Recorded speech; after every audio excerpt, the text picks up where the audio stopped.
welcome to the Momversation Club. I'm Claire Strong. And I'm Christina Struckmeyer. We're two moms just like you, navigating the nitty-grittiness of motherhood and taking you along with us as we talk about the topics that nobody talks about. Today, we're going to be joined by Danielle Smith, who's an online therapist and support group coach who provides help to new mums. Alongside her, we're going to be diving into the topic of postpartum depression and sharing our experiences along with resources to help you at home who may also be struggling. Hi, Danielle. Hi. Welcome to the show. Thank you so much. I'm so excited to be here. We are so excited to have you on. We have been following you on social media for some time. We love the content and the advocacy that you do on social. So tell our audience a little bit about who you are. Like, tell us about yourself and what you do. Sure. So I am Danielle Smith. I'm a licensed therapist in New Jersey. I have an all virtual private practice where I specialize in working with moms throughout their fertility journey. So it could be that they're trying to conceive or maybe going through pregnancy loss or hard times during their pregnancy, postpartum. So really all along like that fertility journey and like early motherhood. I also am a mom myself, so I have 3 little ones, and yeah, I love supporting other moms. Oh, well, we Danielle, love that. We love that too, but I just want to ask, what made you want to go into this work? It's a good question. It really comes down to like becoming a mom myself. I've been a therapist for some time, even before having kids. I always worked for other people, like within agencies, seeing like a whole range of different clients. And then when I had my first child, so my son, he was born in August of 2020. And I was on maternity leave, and I'm like, all right, I don't want to go back to, working so many hours. Like, I want to start my own practice. And I saw like how difficult like motherhood is, and I felt like there was like a lack of, I don't know, not even resources, because once I got into it, I realized like there are resources out there, but I think like a lack of knowledge of like what these resources are. So once I felt like I was like out of that like postpartum fog, I decided to really like specialize and like get certified in perinatal mental health. So yeah, really that's it. It was like my own journey that led me here. Wow. What a time to be what a time to be pregnant too, like August 2020. Yeah. I remember that was a crazy year for all of us.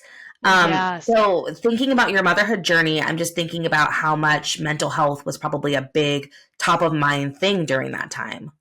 Yeah.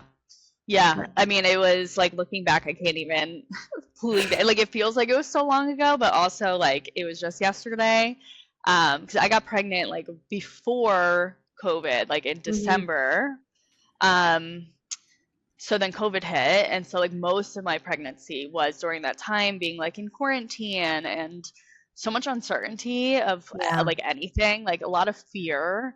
A lot of the thing that always sticks out to me was like going to my doctor's appointments by myself and my OB telling me like, oh, there's a chance your husband might not be able to come with you when you give birth. And I lost it. Like I had a full blown like panic attack. That like always sticks out to me. It's like that was like the hardest thing. He did end up being able to come, so it was all good, but just not like the pregnancy that I envisioned. Yeah. Danielle, do you hear that a lot from women who were pregnant around the time you were, around COVID, that they're kind of traumatized by not having this pregnancy that they'd always envisaged for themselves? Yeah, I think even any aspect of motherhood, like I have a lot of clients who were in postpartum during COVID and just like being so lonely. Yeah. And then clients similar to me where they just didn't envision having to do everything by themselves. There's like a grief to that. And I have some clients who unfortunately like had pregnancy loss during that time and like having to go through the trauma of those appointments, finding out by themselves, like just a lot of isolation. I mean, that's the overall feeling, like the isolation and the loneliness during that time for moms. Well, and it can already be such a precarious like space for moms and their mental health during pregnancy and then going into postpartum, which we're going to be discussing today. I mean, you know, in the top of the show, we talked about we're going to be sharing about postpartum depression. And if you're anything like me, or maybe even Claire, I'm not sure your background with like knowing much about it. Going into pregnancy, I didn't know too much about postpartum depression. I had heard the phrase, you know, in pop culture a bit. And then obviously my doctor made me do that like mental health check sheet, you know, are you okay? Like, and I'm like, no one's okay. But tell our audience a little bit, like if maybe they don't know what postpartum depression is, what is it? And how do you know you might be experiencing it? Sure. So postpartum depression, it is depression symptoms that come on after having a baby. And it looks similar to like depression, just like in the general sense, like a lot of crying, or it can show up as irritability, not being interested in things that you once were interested in. And then like specifically to motherhood, you might feel like a strong disconnect to your baby. Trauma can play a big role in this. If you had a really like traumatic birth, or just things weren't what you expected them to look like, then these symptoms can appear.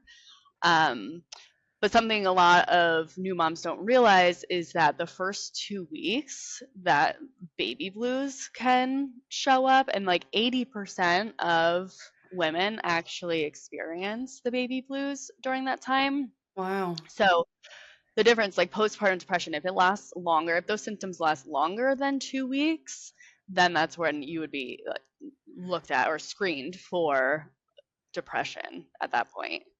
Yeah. Well, 2 weeks is a good indicator too, because you're just coming home, because usually you're there for a couple of days after birth. You're coming home, you're adjusting to this new little person, especially if it's your first venture with motherhood. There's a lot of change, and there's like a lot of lack of sleep and demand, and you're breastfeeding maybe, or formula feeding. You're still waking up every 2 hours.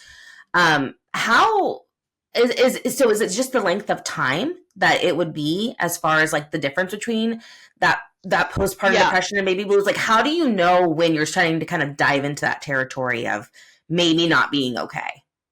Yeah, it's the length of time and also the severity, right? So like those 2 weeks are so crucial because your body's going through so many changes, like the hormone shifts that a woman go through those 2 weeks. It's unlike any other time in your whole life.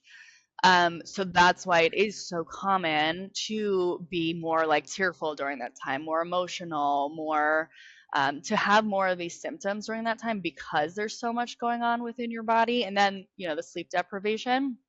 But yeah, you're right. Like it's more like the longevity of the symptoms plus the severity of the symptoms too.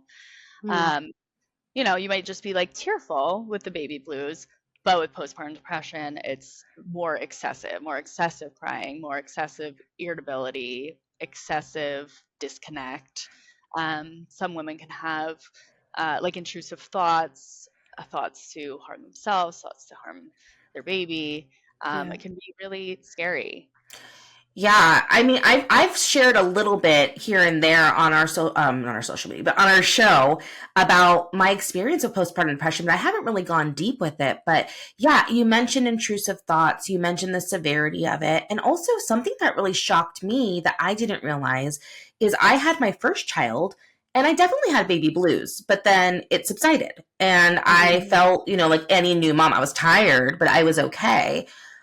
With my second child, I had postpartum depression, and I didn't realize that that could happen, that you could have a regular experience with postpartum and then maybe on another child have those symptoms. Does that show Yeah. up in your practice a lot? Do people sometimes have it with one child and not with others? Yeah, definitely. I think that's a big misconception, right? It's that if you don't have it with one, then you probably won't have it with the next, but you always have to be like vigilant with it. And that's why like having conversations like this is so important for other people to know what the signs are, because if you're going through it yourself, you might not even like really realize it, like you're so like consumed. Yeah. And also getting to know like this new baby, like you might not even, most new moms are not just going to say like, oh, I am depressed. It's going to like Yeah. look a little bit different. So yeah, I mean, it doesn't, just because it doesn't happen with one doesn't mean it's, not going to show up with the next. Danielle, I wonder what other misconceptions about postpartum depression are there? What are the real common ones Yeah. that you deal with? I think the biggest one, and it even like shows up for me, like I like forget about it, is that it doesn't have to happen like right away. Like the symptoms aren't gonna always Oh, happen like immediately postpartum.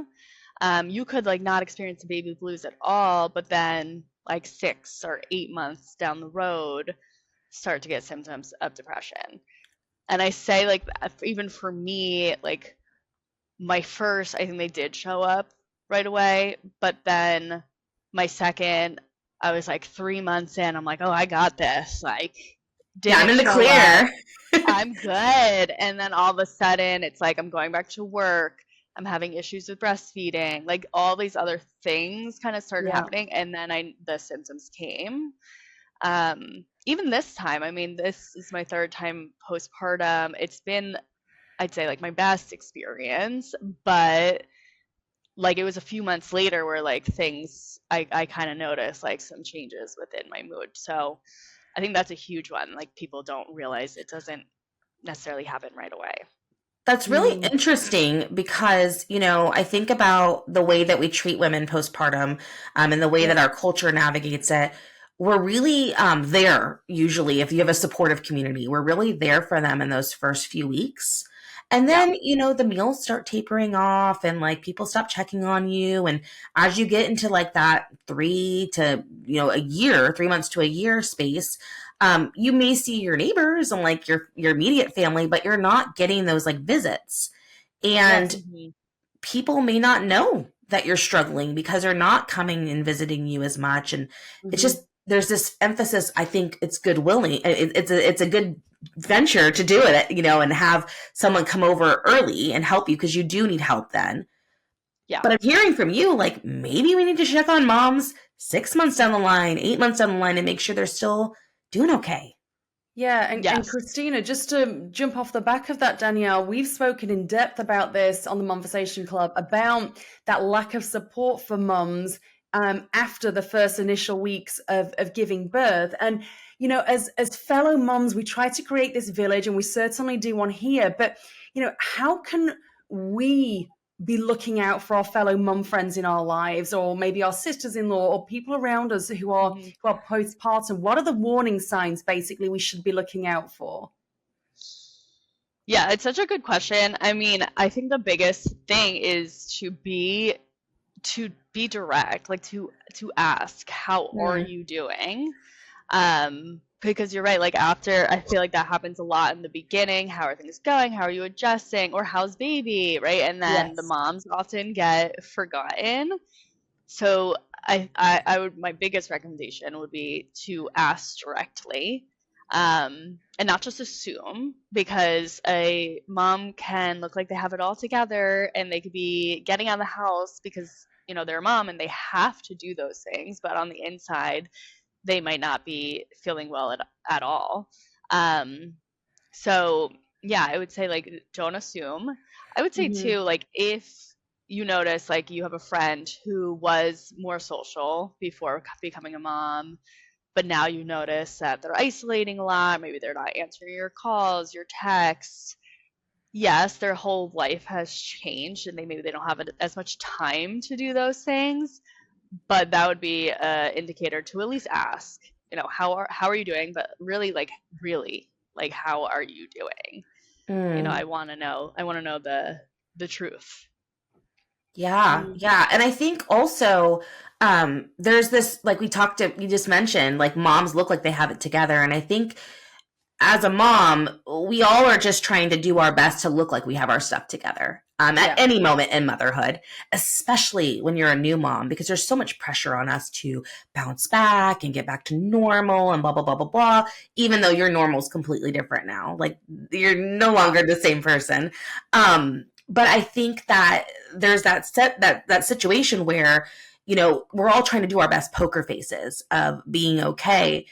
Sometimes if you're the first mom to break the facade, Hmm. it can help with them giving you more information about how they are doing. I know with my own experience, I had a really severe postpartum depression.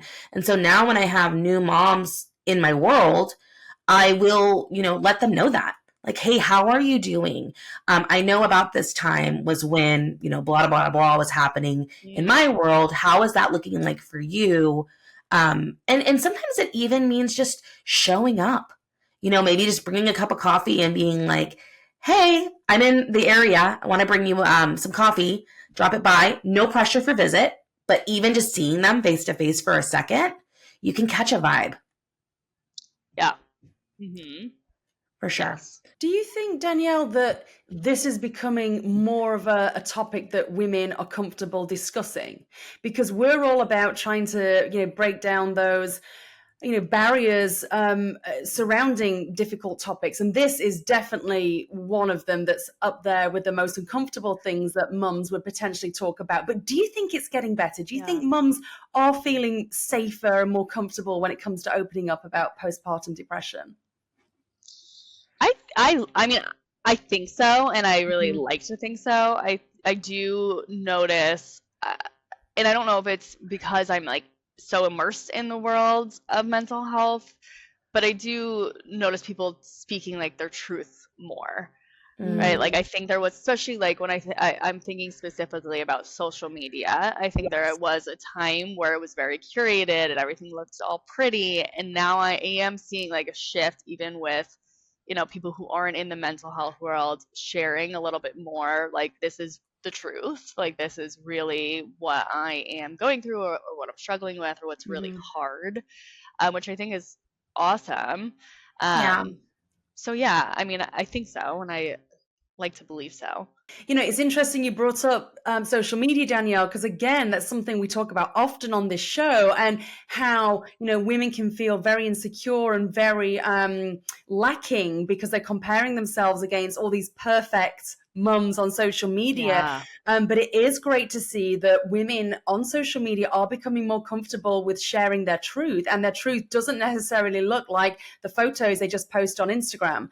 And Yeah. so I think for all social media's bads, that is a good side to social media, that actually a lot of mums are now feeling more heard and less alone as it relates to very difficult subjects, because other mums are putting themselves out there and sharing their experiences in a very raw and real way.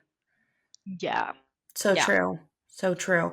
I want to get back to some of the misconceptions piece of it, because you mentioned earlier with the symptoms. When I first heard about postpartum depression, my thought about it was as long as I'm not feeling like I'm going to hurt myself or hurt my baby, Yeah. I'm okay. Like I don't have postpartum depression.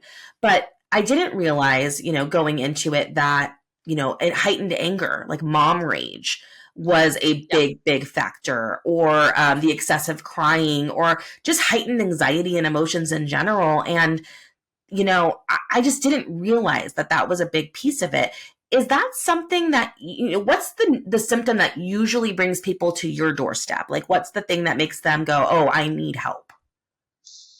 Yeah, I think you hit the nail on the head with like mom rage. I Mm, think because mom rage brings about a lot of shame and guilt, and it's like I need to get help because I want to be a better mom.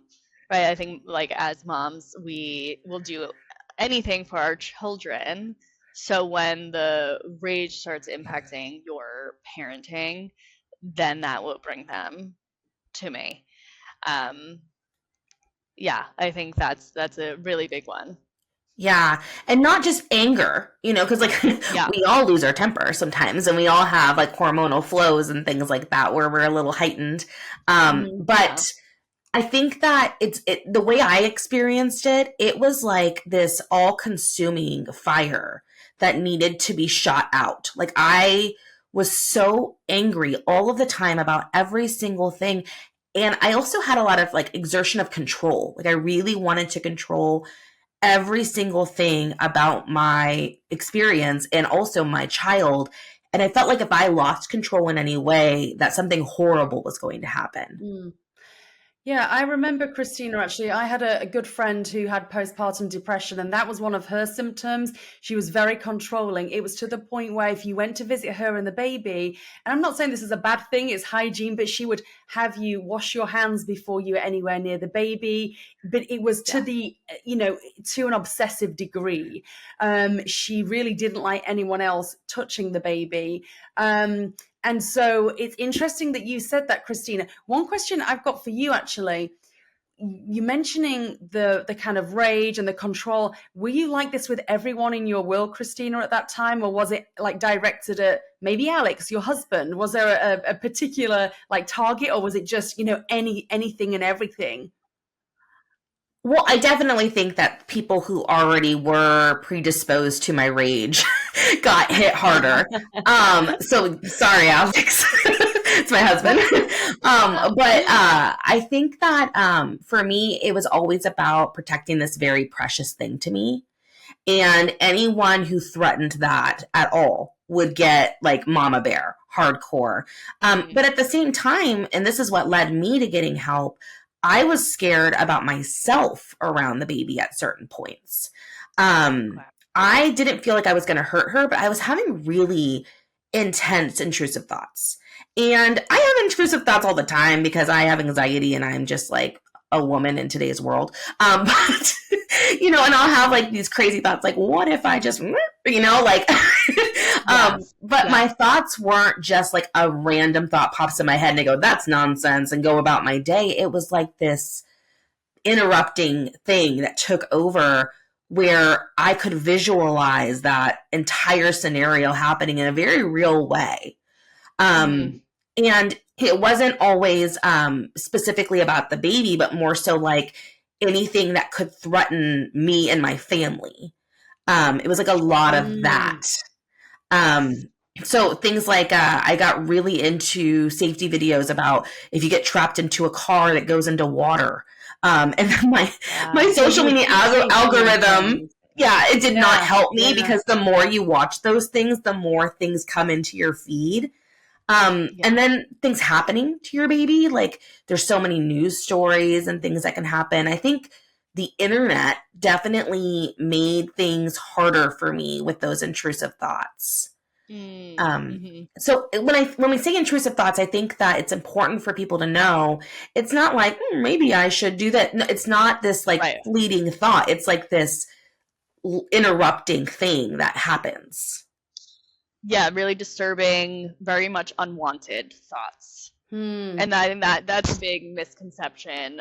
A lot of new moms are afraid to voice these thoughts because if you tell the wrong person, then they get fearful, right? They might get fearful for like your safety or your child's safety because they're not educated in what an intrusive thought is. Right. But if this thought elicits like fear and it's disturbing, it's unwanted, then that is called an intrusive thought. If it's a thought that you are actually like, oh, I want to act on this, that could be postpartum psychosis. Wow. So providers need to be well educated on the differences so that they can get you the right treatment. So that's a huge misconception, and a lot of moms suffer in silence because they're too afraid to share what their intrusive thoughts really are. Well, I haven't even heard of postpartum psychosis. Could you explain a little bit about what that is and how that differs from postpartum depression, Danielle? Yeah. So psychosis, it's more these thoughts come in, and it's almost like you can have like hallucinations or delusions, it's often comes with like severe sleep deprivation, right? Mm. So like you might already have some like postpartum anxiety or depression, and then you couple that with severe sleep deprivation or a family history of psychosis. Mm-hmm. And then, unfortunately, like the woman can get like these like hallucinations or these visions, like I need to harm myself or I need to harm my baby. And then they connect on those. But like as I was saying before, like the big difference is that with like depression or other like perinatal mental health, it's unwanted. Like it's an intrusive thought if it's unwanted and it scares you, Yeah. right? You're not like, oh yeah, Gosh. no, that does sound like a good idea. Like that, Wow, yeah. that's terrifying. So, what help is out there for mums? I mean, obviously you're providing an excellent service, but and we'll talk about how mums can reach out to you, Danielle. But what is Sure. out there right now for mums who are suffering postpartum depression and even something a little more severe, as we've just discussed? Yeah, I mean the biggest resource out there for moms, Postpartum Support International. That website is postpartum.net. They have a ton of resources. They have a whole provider directory where you can find therapists or psychiatrists who are certified in perinatal mental health. Mm-hmm. I emphasize that because that's what's so important, because we are trained to know the difference Mm-hmm. between things like psychosis or intrusive thoughts and OCD, just like all the different nuances to like the postpartum period. They have a ton of different support groups as well. They have a lot. They have so many different resources. Postpartum.net. Well, and I will say, as far as like when to get help, like you mentioned, Mm-hmm. like those types of intrusive thoughts coming in, if the length of Yeah. time is too long. And also, I think one of the things that really helped me is I started to kind of know my triggers and started to kind of Right. know when I might have those kinds of feelings. You mentioned sleep deprivation, and that played a huge role in Yeah. my postpartum depression, but also, and I've heard from other moms, nighttime. So as the sun was Yeah. going down, I felt like this looming feeling of like, oh no, I'm going to be alone again tonight. And even though my Yeah. husband's so supportive and like gets up with me and helps, I'm still the majority of the time the main caretaker. And it can be really hard, especially Mm. those first few months. Just constantly being interrupted in your sleep and feeling like it's just you. And then Yeah. those thoughts for me heightened at night. Yeah. Yeah. Um, So so common. do you have like, is that, you said that's so common. So people Yeah. come to you, that's normal. Like that's something that happens Yeah. a lot with people. Yeah. It's extremely common. It's like sundowning. Like There's a as name for as it.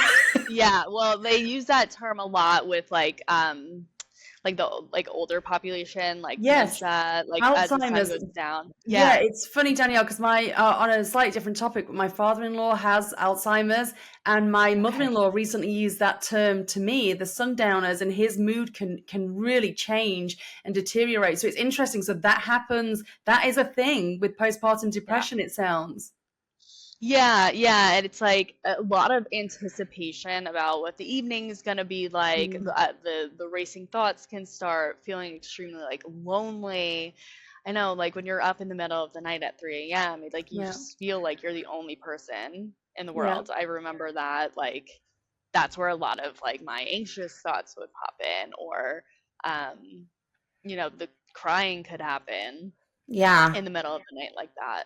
it's a Yeah, it's lot. very I common. mean, yeah, when I think back to those days, my girls are teens now, but and I was married. I did have a husband, but he wasn't very supportive or, active. And so it was down to me. And you're so exhausted. I think the worst of it for me was, although I didn't have postpartum depression, I did have a little bit of what we're talking about now. And I was so Yeah, exhausted, and you're not sure how you're going to make it through the night. And then you're not sure how you're going to make it through the day, because especially if it's not your first child and you have other young children who are depending on you. I had to get up and take my 2 or 3 year old to whatever it was she had on that next day. And I was absolutely exhausted and depleted. And it just seems like you're never going to get out of that situation when you're in it. It just seems to, this is going to be your life forever, because it's very difficult to get perspective when you're that exhausted and you're that entrenched in your personal, version of, hell might be an exaggeration, but it's hard. It's really hard work.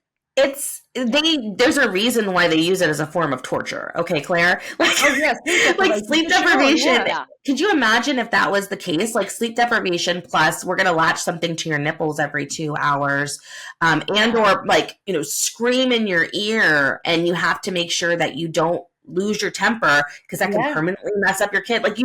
I was so aware. I was trying so hard to keep my cool and keep this calm presence because I didn't want anything I was feeling to affect this little person who was just, trying to be a person in the world. She's brand new. It's hard. And it feels like it's at you too. For me, when I was a new mom for both babies, it was it felt like it was a constant at me, this thing that I had to fix. And sometimes I didn't have the solution because they were just crying to cry. And it wasn't until she started smiling back at me that I even felt is this even worth it right now? I feel so drained. Yeah. Well, here's the thing, ladies. In those initial stages, those initial few months, it is very, let's face it, it's pretty unrewarding for us.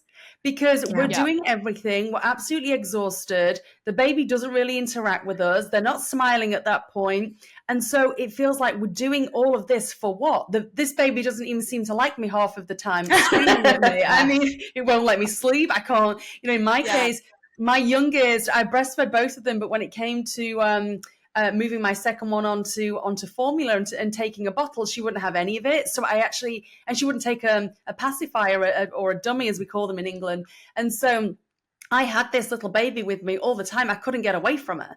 And that's overwhelming. I'm interested. Do you have some practical tips? Because I know that, you're really urging us, or the ladies listening to this, to go and get professional help. But in those moments, I'm talking about, you mentioned, Christina, those moments where the baby's literally screaming at you and you could potentially go from 0 to 100 in 1 second because everything's so overwhelming and irritating.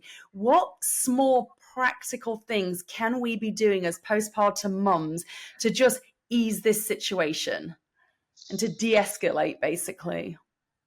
Yeah, I would say, in those situations, it's okay to put your baby down somewhere safe and take a step away. Even if you have to put earplugs in for, a minute and do some really deep belly breathing to try to regulate your body. Because in those moments, you're so unregulated, you're so overstimulated that there's it's gonna be so hard to regulate yourself while you're still holding that screaming, crying baby. So you truly do need to step away, and it's okay to do that. If you have someone there, someone to support, hand the baby over to someone else, ask for help. But if you don't, my husband, he's a police officer, so there's a lot of overnight shifts, and I remember my first, he cried a lot. And I wish, if I could go back and tell that version of myself that, I would say, it's okay, put him in the bassinet. It's okay if he cries, walk away and try to regulate yourself, and then come back and, start again with trying to soothe. But really trying to figure out, what regulates you in those moments. Yeah, what you need. And people offer help. And I think that as moms, we need to start being okay with accepting it. One of the biggest things that helped me is my mother-in-law.